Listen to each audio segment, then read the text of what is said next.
오늘 우리에게 주시는 하나님의 말씀은 잠언 28장 13절부터 말씀되겠습니다. 구약성경 942쪽입니다.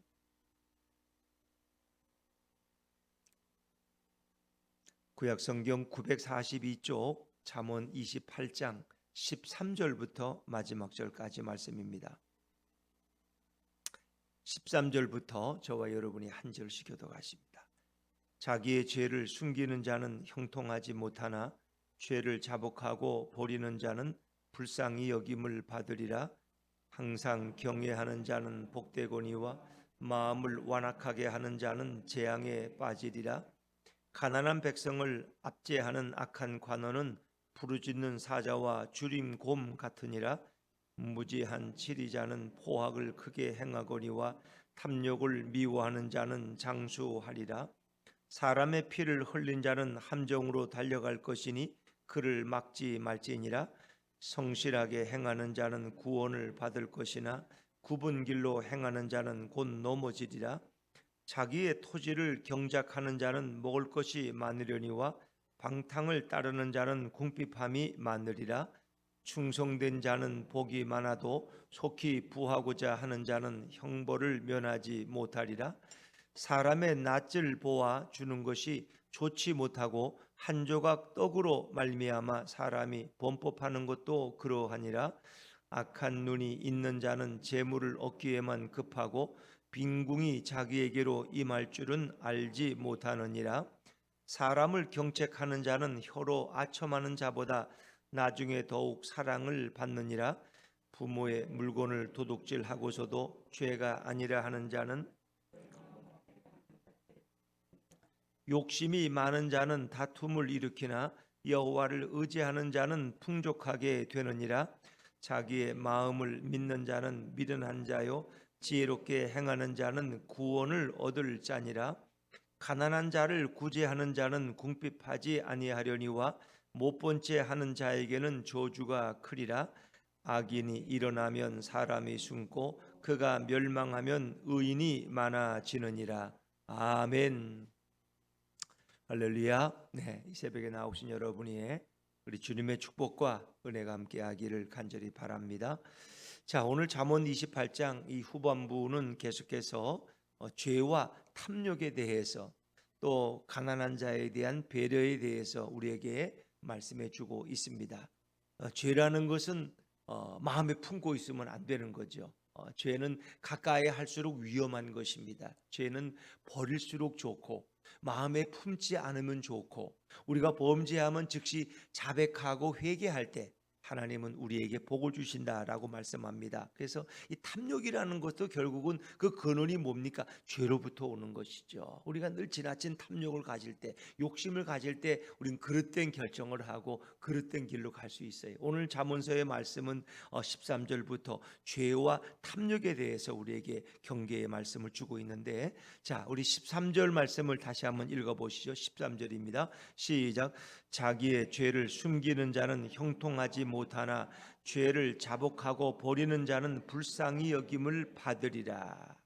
그래서 잠언서는 계속해서 지혜자와 우매자, 하나님의 뜻을 아는 지혜로운 인생과 하나님의 뜻을 모르는 우매하고 미련한 자를 계속 대조시켜 설명하고 있어요. 이걸 또 다른 말로 하면 의인과 악인을 계속 대조시켜 설명하는 거죠. 그런데 오늘 14절에 보니까 자기의 죄를 숨기는 자는 지혜자예요, 우매자예요? 우매자예요. 이거 어리석은 자는 자기 죄를 자꾸 숨겨. 숨기는 건 어리석다는 거예요. 그러니까 지혜자는 그렇지 않아요. 지혜자는 자기 죄를 자복하고 버려요. 이런 사람은 하나님이 불쌍히 여겨주시고 하나님이 도와주셔요. 자비를 베풀어 주셔요. 그런데 미련하고 어리석은 악인은 자기 죄를 자꾸 숨겨. 이런 사람은 형통할 수가 없다는 거예요. 이 숨길 게 따로 있죠. 죄는 숨기는 게 아니에요. 죄는 마음에 품고 있으면 안 돼요. 죄는 갖다 버려야 돼. 하나님 앞에 자복하고 용서받아야 돼요. 죄는 숨기는 것이 아니다. 근데 사람들은 죄를 자꾸 숨기고 싶어해. 남이 모르게 숨겨서 은밀하게 나만 알고 아무도 모르겠지. 근데 전능하신 하나님이 아시는데 불과 같이 감찰 하시는 예수님의 눈을 어찌 속일 수가 있어요? 죄를 품고서는 잘 될 수가 없고 형통할 수가 없어요. 하나님은 그 죄를 반드시 따지신다. 어떻게 해야 돼요? 죄를 자백하면 돼요. 하나님 앞에 고백하면 돼요. 그럼 하나님은 그 죄를 다 용서하시고 받아주시고 우리에게 새로운 인생을 축복하시는 거예요. 그래서 아담과 하와가 결국은 그 첫 번째 범죄가 뭐예요? 죄를 숨기고, 또 하나님이 왜 내가 이렇게 선악과를 따먹었느냐, 내가 먹지 말라 그랬는데, 아니 그 아담이 뭐예요? 아니 당신이 주는 하와가 이렇게 먹으라서 나는 먹었다고. 또 하와에게 너는 왜 먹었느냐 했더니 뱀이 또 이렇게 먹으면 좋다 그래서 먹었다고. 이 인간들은 변명. 하나님 앞에 아담과 하와가 자기들의 잘못을 고백해야 하고 용서를 받아야 되는데 그러질 못했어요. 인간에게 첫 원죄가 시작되는 거예요. 우리가 이스라엘의 초대 왕이 사울 왕인데, 사울 왕도 늘 사무엘로부터 하나님의 책망을 받아요. 근데 사울이 늘 회개하지를 못하고 늘 변명을 해, 핑계를 대고. 하나님 모르시겠지. 결국 그것이 사울이 하나님으로부터 버림받은 이유가 되는 거예요. 자꾸 변명을 해요. 백성을 위해서 내가 이렇게 이 하나님 명령을 어기고 살찐 손은 숨겨두었다고 자꾸 변명을 한다. 하나님이 제일 싫어하는 게 변명이. 가인이 이렇게 아벨과 자기 동생 아벨과 함께, 아담의 이제 첫 번째 아들이 가인과 아벨 아닙니까? 제사를 드렸는데 하나님이 자기 재산 안 받고 동생 아벨의 재산만 받아서 아주 기분 나빠. 그 저놈 때문에 하나님이 내 재산 안 받는 거야. 이래가지고 가인이 아벨을 돌로 쳐 죽이자. 큰 죄를 범하는 거지, 살인죄를. 근데 하나님이 가인에게 너 동생 아벨이 어디 있냐? 내가 동생을 지키는 자입니까? 엉뚱한 소리야. 자기 죄를 숨기는 거야. 변명하고 핑계. 우리 인간에게 그런 속성이 다 있어. 오히려 하나님 지적할 때 우리는 그 죄를 주님 앞에 자백해. 여러분, 다윗을 보세요. 다윗이 지은 죄는 결코 작은 죄가 아니에요. 그렇지 않습니까? 그는 자기 사랑하는 부하를 위험에 빠뜨리고 그를 적진에 넘겨서 죽이게 만들고, 그리고 그 사랑하는 충신스러운 부하 우리아의 아내를 자기 아내로 강탈하고, 얼마나 나쁜 죄예요. 살인죄에다가 간음죄에다가 이루 말할 수가 없어. 근데 그는 나단의 지적을 받을 때 내가 죄인입니다. 내가 죄를 졌습니다. 내가 잘못했습니다. 그래서 얼마나 그가 눈물로 회개했는지 침상을 눈물로 적실 정도로. 그래서 하나님이 다윗을 다시 받아주시고 다윗의 왕가를 세워주시고 다윗의 후손 가운데 왕이 이어지게 하고 다윗의 후손 가운데 메시아 예수 그리스도가 오게 하는 거예요. 그러니까 죄라는 거는 100번 얘기해도 숨기면 안 돼. 변명하면 안 돼. 제일 용기 있고 훌륭한 사람이 자기 죄를 인정하는, 내가 잘못했다, 내가 하나님 앞에 범죄했다. 부모로서 자식들한테 야 내가 잘못했다, 내가 부모지만 참 부끄럽다. 형제들에게도 내가 그냥 눈이 멀어서 내가 욕심을 내가지고 내가 잘못했다.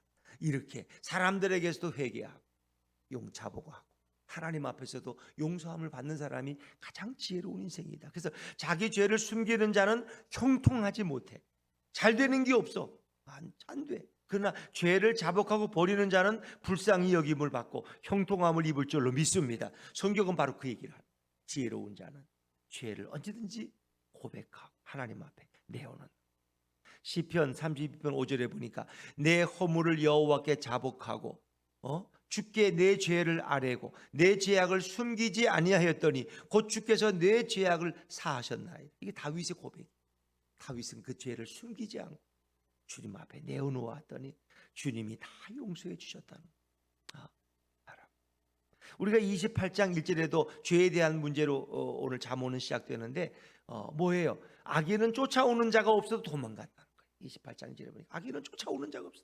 이 죄를 가지면은 늘 불안하고 두려워.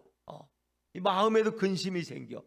그러나 의인은 사자같이 담대하다는 거예요. 죄를 주님 앞에 내어놓고 용서함 받으면 자기는 두려울 게 없어. 하나님 앞에서 내가 부끄러운 게 없는데, 내가 용서함 받았는데 뭐가 부끄럽냐는 그런 사자같이 담대할 수 있고 진정한 자유를 누릴 수 있다. 하나님 주시는 자유를. 그러나 죄를 품고 있고 시간이 지나면 해결되겠지 이렇게 마음은 그 죄가 늘 자신을 괴롭히고 불안하게 만들어. 사람 앞에 잘못한 건 사람 앞에 고백해서 용서받고, 하나님 앞에 잘못한 건 하나님 앞에 자백해서 용서받으면 그는 담대할 수 있다. 자유할 수 있다는 거예요. 적당히 넘어가려고 하나님은 그 한 가지라도 다 찾으신다는 거예요. 그래서 요한 1서 1장 8절에 보니까 만일 우리가 죄가 없다고 말하며 뭐라면 스스로 속이고 또 진리가 우리 속에 있지 아니할 것이요 만일 우리가 우리 죄를 자백하면 그는 미쁘시고 의로우사 우리 죄를 사하시며 우리를 모든 불의에서 깨끗하게 하실 것이요. 누가 우리 죄를 씻으시는가? 요한 1서 1장 7절에 보니까 그 아들 예수의 피가 우리를 모든 죄에서 깨끗하게 하실 것이요. 할렐루야. 그 죄가 어떤 죄이든지 예수님의 피가, 그 아들의 피가 우리를 모든 죄에서 깨끗하게 하신다. 죄는 숨기지 말라. 하나님 앞에, 예수님 앞에 내어놓으면 주님의 보혈이 우리의 모든 죄를 다 씻어 깨끗게 할 줄로 믿습니다. 그가 형통한 자가 되는 거예요. 이제 그 말씀이 14절에도 계속돼요. 14절. 오늘 잠언은 죄에 대한 문제로 시작이 되는데, 자 14절 말씀도 합니다. 14절입니다. 시작. 항상 경외하는 자는 복되거니와 마음을 완악하게 하는 자는 재앙에 빠지리라. 항상 경외하는 자는, 하나님을 경외하는 자는 복되다는 거예요. 하나님을 경외하는 자는 하나님이 싫어하시는 죄를 멀리한다는 거예요. 죄를. 하나님을 경외하는 자는 죄를 멀리해. 죄를. 왜? 하나님이 죄를 싫어하니까. 내가 거룩한 것 같이 너희도 거룩하라. 하나님은 성결하시기 때문에 우리에게 성결함을 요구하시는 거예요. 그렇죠? 그래서 하나님을 경외하는 자는 당연히 죄를 멀리하고 죄를 미워해. 여러분, 죄는 미워해야 돼. 사람을 미워하지 말고 죄를 미워하시기 바랍니다. 죄는 가까이 하면 안 되고, 죄를 당연히 멀리해야 되고, 죄는 우리가 미워해. 사람을 미워하지 마시고, 다른 거 미워하지 마시고, 죄를 미워하세요. 죄는 멀리하시도록 좋은 거예요. 그게 지혜로운 사람이에요. 하나님을 경외하는 자는 이렇게 죄를 멀리하기 때문에 복돼. 그러나 이제 반대로 마음을 완악하게 하는 우매자, 어리석은 자는 마음이 강팍해. 이런 사람은 재앙에 빠지는데, 이 마음이 완악하고 강팍한 자는 어떤 거냐? 죄를 가볍게 여겨. 아이고 뭐 그 정도가 무슨 죄야? 뭐 좀 미워한다고 뭐 어때? 그 죄에 대해서 민감하지가 않아. 적당한 죄는 죄같이 여기지도 않아. 그까짓 거야. 뭐 늘 우리가 그러는 건데. 이런 사람은 결국 재앙에 빠지고 파멸에 던져진다. 작은 죄라고 해도 하나님이 생각나게 하시면 회개하고 해결하라는 거예요. 그러니까 마음이 강팍하고 완악한 자는 죄에 대해 아주 무뎌. 그냥. 욕심은 얼마나 많은데 죄는 또 죄같이 여기지도 않아. 이런 거야 무슨 하나님이 죄로 여기겠어? 아니라는 거야. 이게 어리석은 인생, 미련한 인생이에요. 그래서 우리는 죄에 대해서 예민해야 된다. 그래서 우리는 죄를 안 지고 살 수 없는 존재예요. 매일 죄를 져요. 그렇기 때문에 하나님 앞에 늘 와서 회개하고 고백하는 거예요. 그럼 주님이 또 용서해 주시고. 그렇죠? 우리는 뿌리 자체가 연약하고 아담의 후예이기 때문에 우리는 늘 죄에 쓴 뿌리가 있어요. 뭐 목사고 장로님이고 권사님이고 뭐 중직자고 누구나 다 마음에 죄를 져요. 그럼 하나님 앞에 나와서 생각나게 하실 때 회개하고 용서함 받고 또 하루를 살아가는 거예요. 그렇죠. 그래서 우리는 뭐예요? 용서받은 죄인이다. 그렇게 얘기하잖아요. 그렇죠. 그럼에도 주님은 우리를 버리지 아니하시고 우리를 의롭다 하시고 우리의 허물을 덮어주시고 주님의 의로우심으로 이제 그 은혜 가운데 우리는 살아가는 거예요. 자, 이제 그런 죄로부터 시작된 인간의 그 탐욕을 성경은 설명하고 있는데, 자, 우리 18절 말씀으로 건너뛰어 볼까요? 우리가 다 다룰 수 없고 18절 말씀, 18절 시작. 성실하게 행하는 자는 구원을 받을 것이나 굽은 길로 행하는 자는 곧 넘어지리라. 성실하게 행하는 자는 지혜자예요. 굽은 길로 행하는 자는 미련한 우매자예요. 근데 성실하게 행한다는 의미의 원어는 뭐냐 하면은 오직 하나님만 의지하는 자. 성실하게 행하는 자는 오직 하나님만 바라보고 하나님만 의지하는, 오직 그에게는 하나님 한 분밖에 없어요. 우리가 하나님께 영광 돌리고 그리고 이웃에게 선을 베풀며 살아가는 사람. 이 성실하게 행한다는 건 오직 한 길만 가는 사람. 한 길.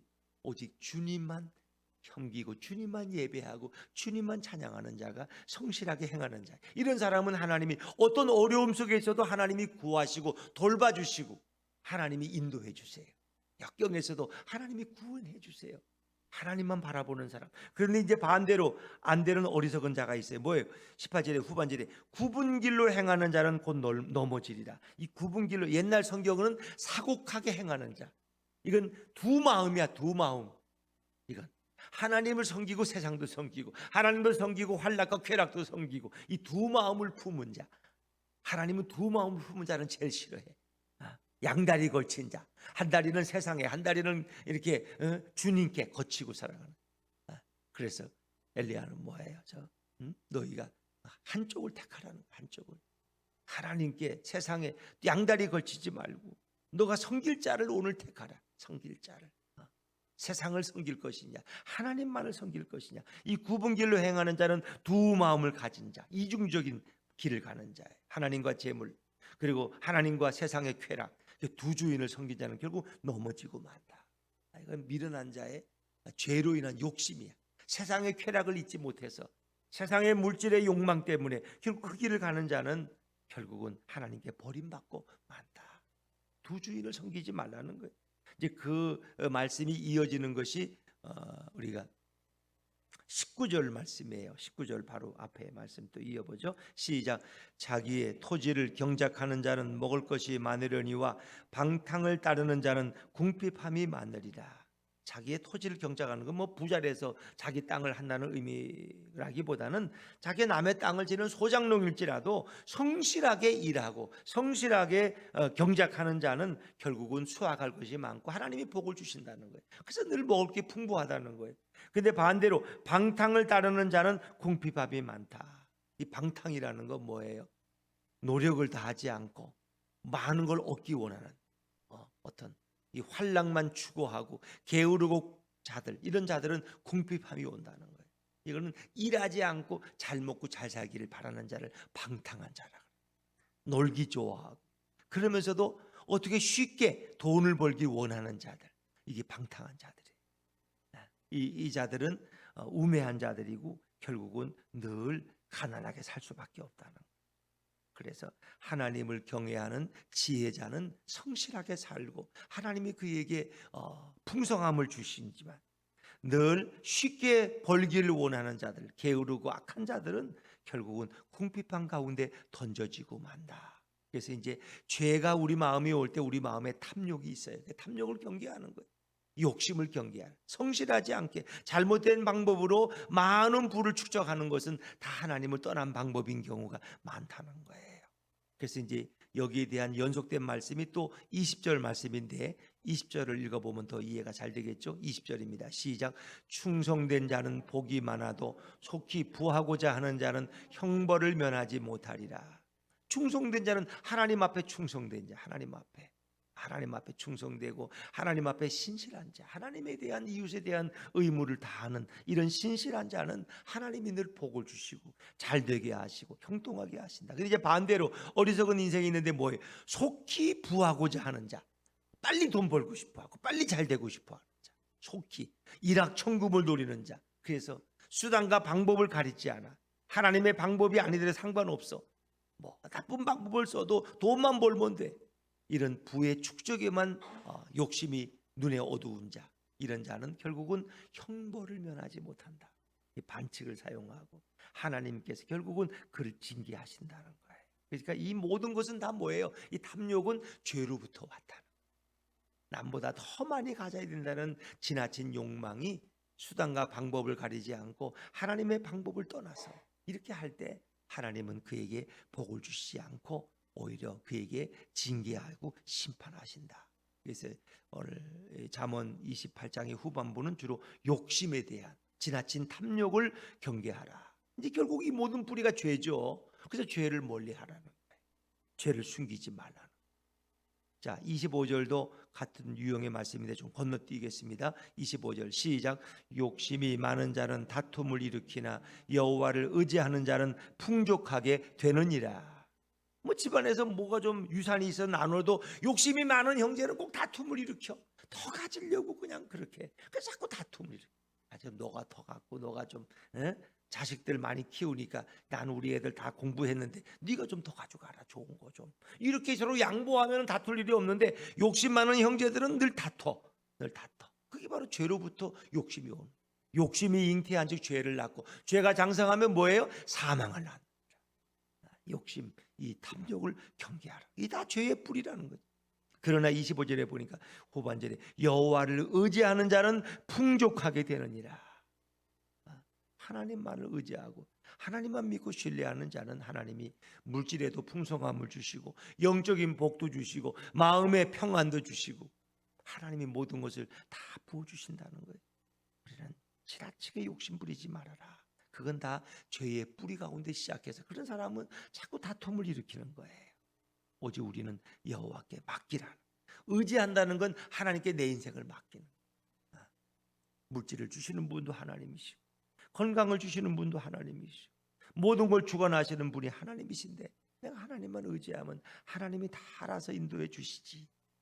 이 마음, 하나님을 신뢰하는 마음에서 하나님 우리에게 풍족함을 주신다. 왜? 하나님은 시퍼렇게 살아계시니까. 하나님 우리 마음 중심을 꿰뚫고 계시니까. 하나님 우리 필요한 것을 다 아시기 때문에 굳이 욕심 안 내도 하나님이 다 먹이시고 입히신다. 광야에서 그들이 살 때 만나를 아침마다 내리는데 욕심 많은 사람들은 또 그걸 또 그 욕심을 내. 거기서도 그냥 욕심을 내. 그래가지고 만나를 이틀분 3일분을 더 갖다가 놓고 그냥 남 안 보는 데 갖다 감춰놨어. 나중에 만나 안 내리면 그거 먹으려고. 내일은 또 안 내릴지도 모르잖아. 근데 뭐 만나는 내일도 모레도 계속 내려 40년 동안. 근데 갖다 모아놓은 만나는 다 썩어서 벌레가 생겨서 갖다 버려야 돼. 이 욕심이 많으면 이렇다는 거예요. 오늘도 주신 하나님은 내일도 먹을 걸 주시고 오늘 내 인생을 인도하신 주님은 내일도 인도하신다. 하나님을 의지하는 자가 가장 행복하고 풍요로운 인생을 살아갈 수 있다. 뭐 이제 그런 얘기로 오늘 성경은 계속되어집니다. 계속되어져요. 자, 26절 말씀 또 건너뛰 26절입니다. 26절 시작. 자기의 마음을 믿는 자는 미련한 자요 지혜롭게 행하는 자는 구원을 얻을 자니라. 자기의 마음을 믿는 자. 그러니까 마음을 믿는다는 건 뭐예요? 어떤 분은 자기는 마음 가는 대로 한대. 근데 마음 가는 대로 한다는 말이 틀린 말이에요? 바른 말이에요? 에? 자기는 마음 가는 대로 한대. 그냥 뭐 죄 짓고 싶으면 죄 짓고 놀고 싶으면 놀고 자기 마음이 원하는 대로. 그럼 자기 마음을 누가 주관해? 예수님이 주관하면 괜찮아. 그 마음을. 그러니까 사단이 지배하면 뭐예요? 죄가 지배하면 그거 뭐예요? 그거 죄 짓고 산다는 거예요. 결국 자기는 죄에 따라서 죄의 종이 되는 거예요. 사단의 노예가 되고. 그러니까 우리 인간의 마음은 성결한 마음이에요, 타락한 마음이에요? 타락한 마음. 우리는 다 범죄한 마음, 거짓된 마음을 가지고 살아가요.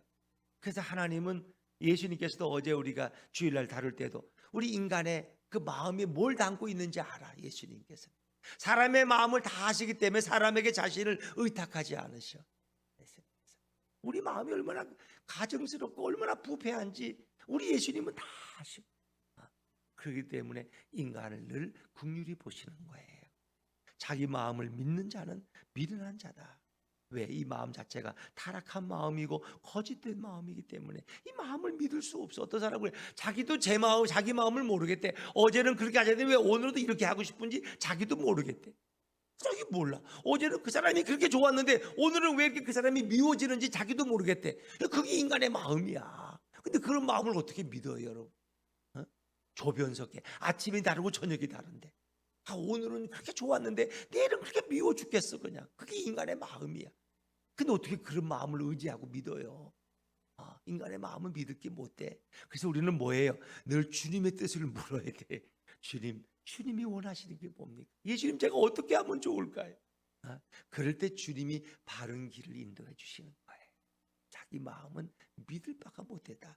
아주 성령 충만하고 예수님이 아주 자기를 온전히 다스릴 때 뭐 그럴 때는 또 그 마음이 주님의 마음을 벗어날 수 없으니까. 그러나 그런 건 그리 쉽지가 않아. 왜? 인간의 마음은 늘 성령 충만하지 않기 때문에. 그래서 우리는 늘 성령 충만을 구해야 된다. 예수님이 나를 지배하고 다스리시도록 성령님이 내 안에 넘치도록 역사하도록 그럴 때 인간이 죄를 줄일 수 있는 것이지 마음 가는 대로 한데 자기는 그 얼마나 위험한 건지 생각해 보세요. 저 남자를 품고 싶으면 저 남자 품고 또 싫으면 또 헤어지고 이게 얼마나 위험한 거야. 이게 인간의 욕심이. 그걸 경계하라는 거죠. 자, 마지막 27절만 읽고 마치겠습니다. 27절 시작. 가난한 자를 구제하는 자는 궁핍하지 아니하려니와 못 본 채 하는 자에게는 저주가 크리라. 그래서 지혜로운 인생은 늘 하나님의 형상으로 태어난 우리의 형제들 또 불우하고 가난한 자들을 늘 돌아본다는 거예요. 가난한 자를 구제하는 자는 궁핍하지 않다. 가난한 자를 도와주면 하나님이 나에게 더 많은 것으로 축복해 주신다는 거예요. 그래서 선교를 많이 하는 교회는 하나님이 더 많이 선교하도록 더 많이 부어주셔. 구제를 많이 하는 사람은 늘 풍족해, 지갑이. 왜? 하나님이 채워주니까. 그런데 반대로 어리석은 자는 가난한 자를 보고도 못 본 채 하는 자에게는 저주가 크다. 네. 형제가 가난하고 어려운데 아이고 내가 저런 거 어떻게 다 도와주고 살아? 나만 살면 되지. 이렇게 하면은 오히려 저주받은 인생이 된다는 게 이제 마태복음 25장에서 주님이 말씀하시죠. 양과 염소로 나누잖아요. 심판 때. 그러면서 너 의로운 자들이라고 오른쪽에 양들을 향해서 우리가 언제 주님 앞에서 너희는 내가 굶주릴 때 먹을 걸 주었고 내가 옥에 갇혀서 나를 위로했고 내가 어떨 때 했다. 아니 우리가 언제 그렇게 했습니까? 그랬더니 자기들은 그걸 잊어버려. 의로운 사람들은 자기가 선한 일을 하고도 다 잊어버려. 기억을 못해. 근데 주님이 말씀하셔. 내가 작은 자로 옥에 갇혔을 때 너희가 나를 찾아왔어. 내가 가난한 자로 살아갈 때 너희가 내게 먹을 것을 주었고 내가 목마를 때 너희가 내게 마실 물을 주지 않았느냐. 의인들은 그걸 기억을 못해. 왜? 늘 그렇게 사니까. 그걸 어떻게 다 기억을 해? 구제한 걸. 근데 주님은 다 기억하시고. 그런데 이 악한 자들은 주님 뭐예요? 이 주님이 다 말. 너희는 내가 굶주릴 때 먹을 걸 주지 않았고 내가 옥에 갇혔을 때 찾아오지도 않았고 내가 궁핍할 때 먹을 걸 주지도 않았다. 주님 다 기억하고 계시. 그래서 이 마태복음 25장은 뭐예요?